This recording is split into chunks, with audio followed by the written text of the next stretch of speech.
안녕하십니까. 더불어민주당 대변인 한민수입니다. 지금부터 더불어민주당 검찰독재정치탄압대책위원회 기자회견을 시작하겠습니다. 참석자들을 먼저 소개해드리겠습니다.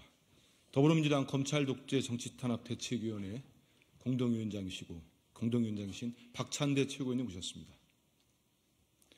김지호 상금부위원장님 모셨습니다. 김승원 의원님 참석하셨습니다. 지금부터 회견문을 발표하겠습니다. 직접 받은 500만 원 디올백 샤넬 뇌물은 아쉬운 일이고 본인도 모르는 10만 원 식사비는 기소사안입니까?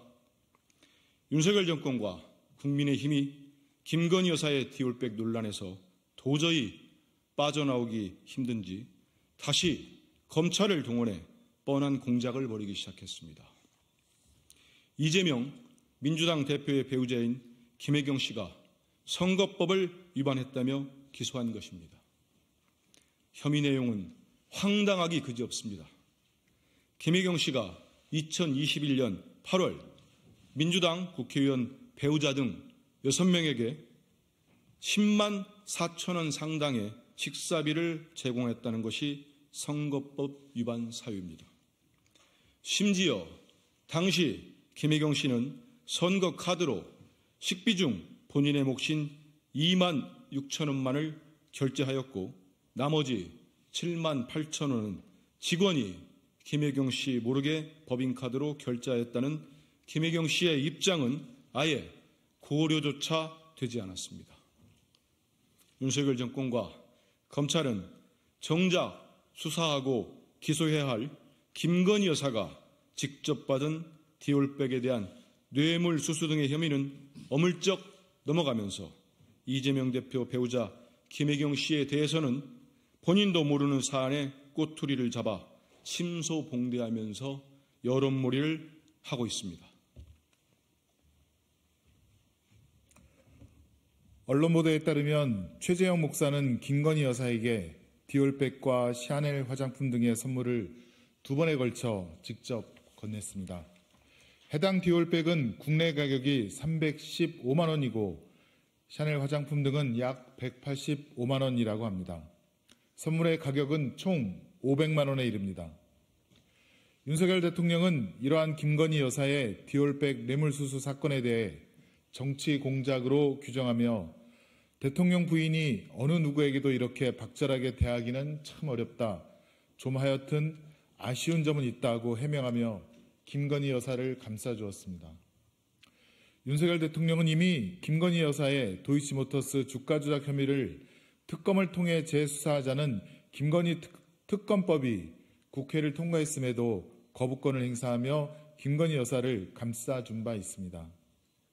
검찰 역시 대통령과 합을 맞춘 듯 영상이라는 명백한 증거가 있고 뇌물 가액이 500만 원에 이르며 모든 국민이 인지하고 있는 사건임에도 불구하고 실질적인 수사를 진행하지 않고 있는 것으로 보입니다.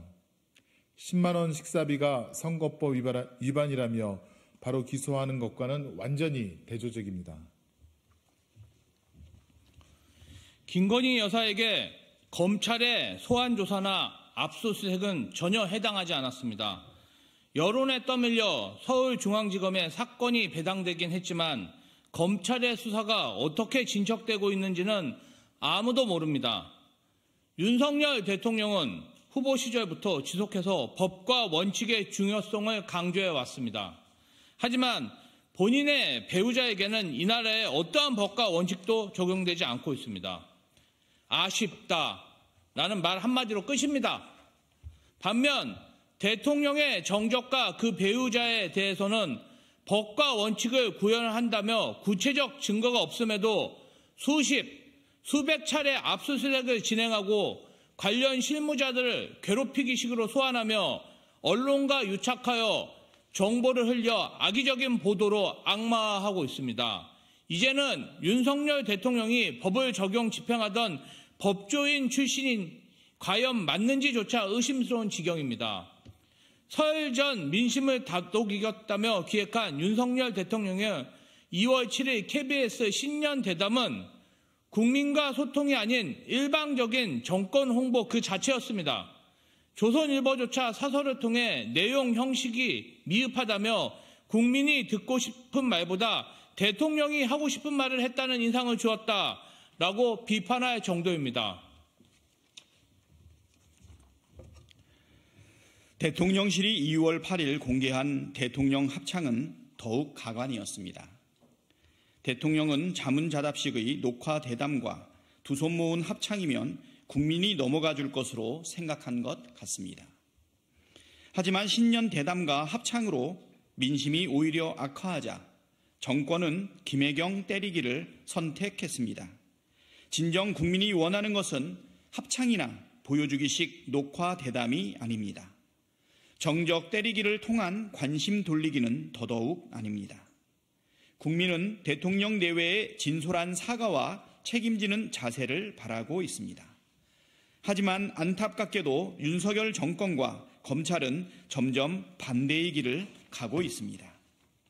괴롭히기식의 야당 대표 부부에 대한 불합리한 수사와 기소, 그리고 그와 상반되는 김건희 여사에 대한 몰염치한 감싸기는 현 정부와 검찰이 얼마나 무도하고 불공정하며 또 도덕적으로 저열한지 보여주기만 할 뿐입니다. 검찰 독재 정치 탄압 대책위원회는 윤석열 정권과 검찰이 국민의 원하는 제 역할을 할 때까지 끝까지 진실을 밝혀나가겠습니다. 2024년 2월 16일 더불어민주당 검찰 독재 정치 탄압 대책위원회, 이것으로 기자회견을 마치도록 하겠습니다.